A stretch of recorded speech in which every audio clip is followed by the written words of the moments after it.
ان تمام باتوں کے ساتھ ساتھ صلیبی جنگجوؤں کا حوصلہ بڑھانے میں دو اور محرکات کو بھی نظر انداز نہیں کیا جا سکتا۔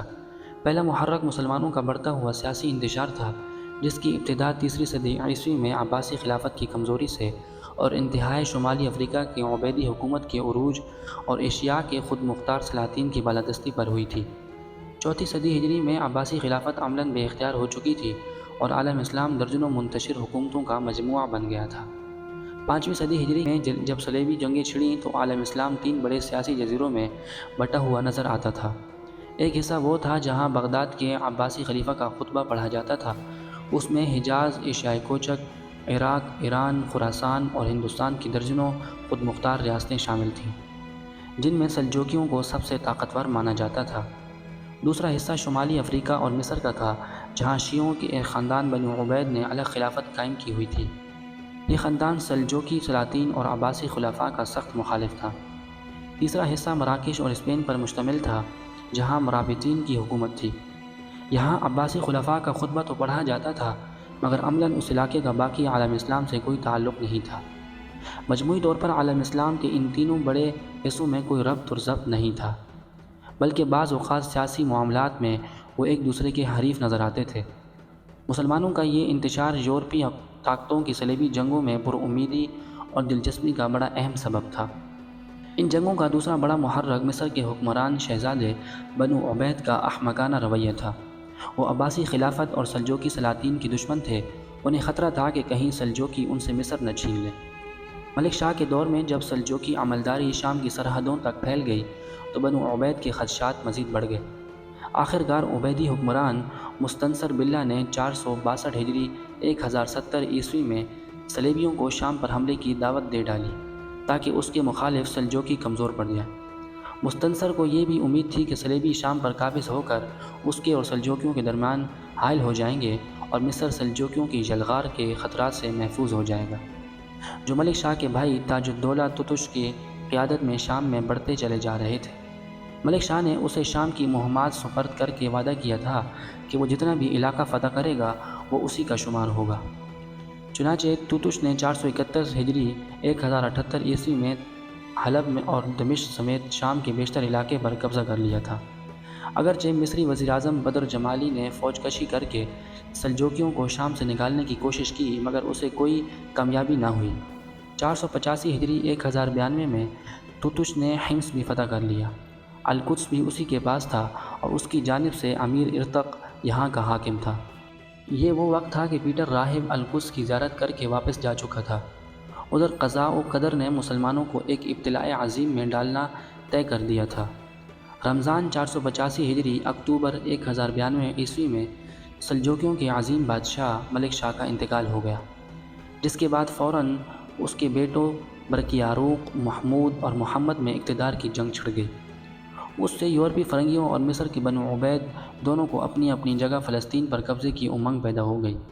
3 سال ہی گزرے تھے کہ بنو عبید کا حکمران مستنصر بھی جس نے 60 سال تک مصر پر حکومت کی تھی 487 ہجری 1094 عیسوی میں فوت ہو گیا۔ اس طرح مصر کی حکومت بھی کمزور پڑ کر صلیبیوں سے اپنے ملک کا دفاع کرنے کے قابل نہ رہی۔ مستنصر جس نے خود فرنگیوں کو شام پر حملے کی دعوت دی تھی، یہ نہ سمجھ سکا تھا کہ اس کی اولاد کو بہت جلد اس کی حماقت کا خمیازہ بھگتنا پڑے گا، اور جب صلیبی شام کے ساحلوں پر اتریں گے تو مصر کی آزادی بھی خطرے میں پڑ جائے گی۔ شام میں جب تک ملک شاہ کا بھائی تتش موجود تھا، قبلہ اول کسی کے لیے بھی ترن والا ثابت نہیں ہو سکتا تھا، مگر ملک شاہ کی موت سے شروع ہونے والی سلجوکی شہزادوں میں اقتدار کی کشاکشی تتش کے لیے بھی جان لیوا ثابت ہوئی۔ 488 ہجری 1095 عیسوی میں اس کے بھتیجے سلطان برقیاروق بن ملک شاہ نے اسے شکست دے کر قتل کر دیا۔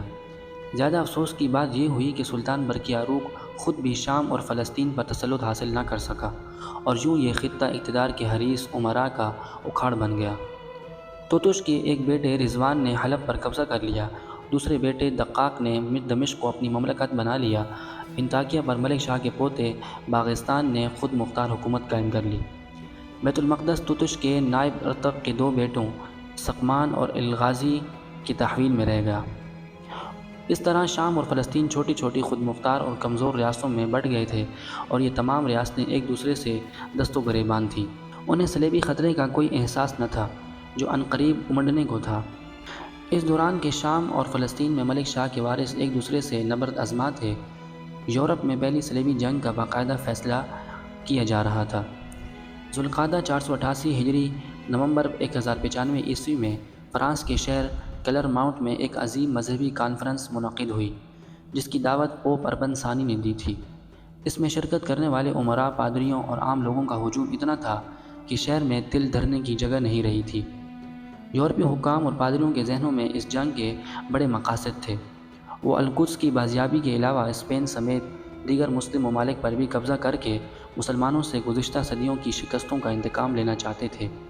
اس کے ساتھ ساتھ عالم اسلام کی تجارت، دولت، پیداوار، معدنیات، اقتصادی وسائل اور عالمی تجارتی شاہراہوں پر جو عالم اسلام سے گزرتی تھیں قبضہ کرنا ان کا خواب تھا۔